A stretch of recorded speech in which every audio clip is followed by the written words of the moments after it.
Hallo, ek is Ronel Besuidenhout. Jy luister na 'n voorlesing uit 40 dae van oorwinning, 'n reeks vir lydenstyd. Vandag is die 22ste dag. Ons tema vandag is oorwinning oor eensaamheid. Jesus herinner ons in Johannes 14 vers 18: Ek sal julle nooit as wese agterlaat nie. Ek kom na julle toe. Eensaamheid is veel meer as die bloot fisiese afwesigheid van ander mense se teenwoordigheid. Dit is die knaande gevoel dat jy onsigbaar is en dat niemand jou diepste hart werklik raak sien nie.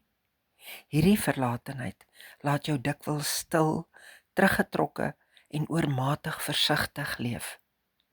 Jesus spreek hierdie kragtige woorde nie vanuit 'n posisie van gemak nie, maar op die vooraand van sy eie uiterste lyding.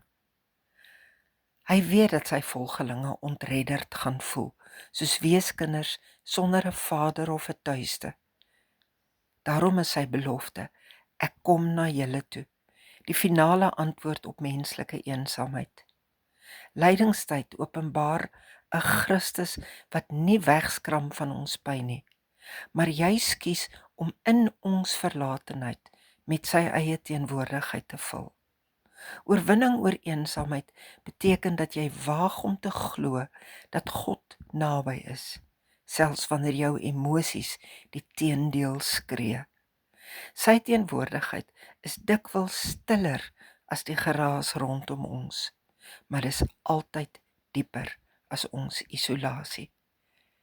Daarom wil ek graag saam met jou bid.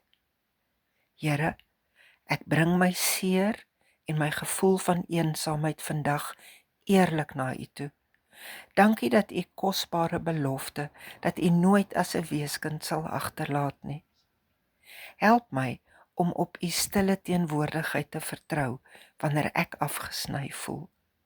Wees asseblief my getroue metgesel in hierdie stil uitdagende tye.